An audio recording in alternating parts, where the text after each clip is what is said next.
Welcome back to Context for Chaos. This is part 2 of Mark Horan's 2023 interview. Enjoy. Years later, when we were separated and living in different countries, he was back in Japan, I was back in the States, he said, I always feel connected to you. I always know what you're feeling and what's going on. I'm not somebody who has those feelings generally. But when he died, I knew. And I didn't know that that's what happened. I just knew that some connection that I had in the universe had been cut, and that I was miserable for a week until he was found. A friend in Japan had called to tell me and said, I have very bad news for you. I said, don't you tell me that he died. Because I knew. I didn't understand until the phone call came, and then I put it together. So that was a physical experience. Yes, it was a physical experience. And there have been physical experiences since he's died that have given me a real understanding, even though that I've always wanted to believe there's more, and I always wanted to believe that we were connected in other lives and will be connected again. Things have happened since that have really told me that this is true. Fears that I've had in the past, I no longer have. That is, in a way, incredibly special, but also incredibly tragic. It was. But your story is similar to why I think a lot of people come to this work through their experience with death. I don't know how much the Jewish religion really talks about death or the afterlife, let's say, but Christianity speaks a lot about the afterlife. At least we have this idea of what it's supposed to be or what we're supposed to do to get there. But we all have some story in our mind. Even atheists say they have it all figured out. We're all stuck in the ground. Yes. But somebody dies in our life, and our stories can drop. And we experience things we may have never considered possible or have never felt before, like you said, and it can change everything for that person. Right. I haven't had somebody close enough to me die that has really shown me that, but I've had circumstances that have died, and in that death, I've been shown a lot of symbology and felt things I can't really explain. And I think this is a lot of why we need spirituality, to allow a conversation that is so personal and ethereal. Yes, yes. But I want to get back to your life in Japan and how you found Vipassana meditation. And you say in your book that it was through Vipassana meditation that you came back to Judaism. Can you tell me, what was it about Vipassana that resolved something for you? It's funny. So I was talking a little bit about Vipassana earlier when I was talking about meditation that focuses on the breath and on sensation in the body. And I really got deeply into it. One of the funny things about Vipassana, as it's practiced by the students of S.N. Goenka, if you go to a rabbi and you say, I'd like to become a Jew, they try and turn you away 3 times. And if you come back a 4th time, they will say, okay, well, we'll teach you. And it was the same thing with Vipassana. They said to me after my first retreat, I had a very deep experience, of reality that was beyond anything I'd ever known. So I said, I want to learn more about this, that, and the other thing. And they said, no, just do the practice. You don't need to learn any of these other things. The practice is really all that's important. But I was very insistent. So eventually I got very deep into the Buddhist mythology and Buddhist psychology and all of that. And one of the things that ended up happening, I was on a retreat where I was studying something called the Satipatthana Sutra. It's basically the Buddhist meditation instructions as they were written in the language of Pali, which was the language the Buddhists spoke 2,500 years ago. And there I was reading this language which no one speaks, and I found myself laughing hysterically that, when I was a kid, I didn't want to learn Hebrew, biblical Hebrew, because it was just sort of a dead language. It's just a liturgical language. But now I was studying another dead language, and I thought it was really pretty funny. And when I came out of the retreat, a friend of mine said, "What do you find in Buddhism that you don't find in Judaism?" And I explained my experiences. And she took down from her shelf a book of the daily and the weekend and the Shabbat liturgy. And she opened to some pages and she said, "Read this." And I read it. I couldn't read the Hebrew very well, but I could read the English translation. And I looked at it and I said, "Oh, this reads like meditation instructions to me." And she said, "Yeah, except," I said, "but I've never met a rabbi who taught it like that. They just read it, right? It's like instead of, like you get some medicine, and instead of actually taking the medicine, you read the label and you chant it. Take 2 aspirin in the morning, take 2 aspirin in the evening, take it with water, right? And you chant it as though that's going to help. But you have to take the aspirin. And it's instructions, right? But nobody taught these things as instructions. They just taught them as things you say.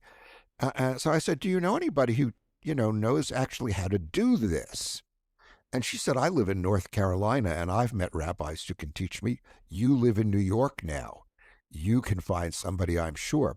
So I went off in search and found people who do this in my tradition. And what's more, because many years had passed and the LGBT liberation movement had really changed many faith traditions, so that the synagogue where I met the rabbi who could teach this was also a synagogue where they were holding potlucks for the LGBTQ community. And I thought, okay, I found a home. Let's see what happens if I start coming here. Things had changed. And I understand some of the reason why these things weren't taught when I was younger. First, I was younger, and I think they probably didn't think someone my age could understand these things. But also, the Judaism that I grew up with in the 50s and the 60s, these people were traumatized. These were people who had gone through the war. I mean, I grew up with photographs of relatives who never made it out of Europe, who died in the camps. And for many of these people, Judaism became a life raft for them that they clung to, but they'd lost the deeper parts of it. And as I say, they were traumatized. So anybody who was sort of looking to go deeper, they couldn't go there. I think that a lot of that has changed. It's 2 new generations now. And there was a book written a number of years ago called The Jew and the Lotus by Roger Kamenetz. And it's the story of 5 rabbis who went to meet with the Dalai Lama to ask the Dalai Lama, why is it that all these young Jews are going to Buddhism? And the Dalai Lama actually had a question for them. He said, "You guys, you lost your country 2,000 years ago, but Judaism survived. The Tibetans, we have lost our country, and we're looking for a way to keep our tradition alive. How did you do it? You have something to teach us, and we have something to teach you." And this book is about what they learned from each other. I have since studied with actually every one of the rabbis who were in this book, and I've sat with the Dalai Lama, and I feel like these 2 traditions have really enriched each other in important ways. I used to have a blog called Another Queer Jewish Buddhist, and I sort of laugh at the title of it, but I gave it that name because, you think about Allen Ginsberg, for example, who fit that description. He was queer, he was Jewish, and he was Buddhist. You think about, a rabbi like Jay Michelson, who teaches Buddhist meditation, but he is a rabbi, and he is quite queer. It's an interesting mix. And one of the things, as I began to really get deeply into Kabbalah, I learned that, in fact, you go beyond the God of the Bible, this sort of thing with a personality, the hairy thunderer in the sky. In Kabbalah, you get past that to what is called Ein Sof, often translated, perhaps poorly, as endless infinity and nothingness, which is kind of what nirvana is. You know, it is when you begin to sort of get to the mystical traditions in both of these groups, you find that they start to converge in strange and surprising ways. You don't find this in exoteric Judaism. Ask any Jew on the street that you just run into, you'd say, do Jews believe in reincarnation? They'd say, well, no, of course not. But Kabbalists do. And there were many Kabbalists who could talk to you about their past lives or tell you what your past lives were. They were connected, and they used the technology of the tree of life and the meditation that goes with it, because it is a meditative practice. Just as Buddhism is more a practice, it's less about the story, it is more about the practice and getting past the story. And the more you do this, the more you free yourself from these kinds of things. As I say, when I came back to Judaism, and then I got really deep into Kabbalah, I realized tarot had been with me all along. I took it with me to Japan. My Japanese boyfriend got very deep into tarot and astrology. Much better astrologer than a tarot guy, but he loved it. And one of the things I never connected with in tarot was Kabbalah. And I say Kabbalah because it was Hermetic. And also, I had walked away from Judaism, so I wasn't interested. And the way it was written about in most tarot books was, oh, it's so holy and mysterious and complicated. And my feeling was, I'm not interested in that. But when I learned Kabbalah, and notice there's a pronunciation difference there, because in Judaism it is pronounced Kabbalah. And when I learned the traditional Jewish practices, which are not in the Hermetic practices, it all made sense to me, and within the context of the Jewish meditation that I'd learned. So now when I was looking at the cards and connecting them to Kabbalistic teachings, I went deeper.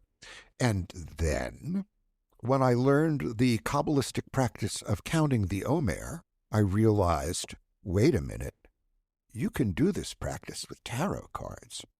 And I'd done it for a few years without the cards, but then I thought, let's try it with the cards and see what happens. And I went deeper than I'd ever gone before. It was transformative for me. And I felt that it was essential. After I'd done this, I felt like I had to do it for a number of years until I really got it, that I write about it and share it, because it would just felt like something that would benefit other people if they knew how to do it. Well, it's meant a lot to a lot of people, I'm sure. Thank you for joining us, and until next time, as above, so below, blessed be.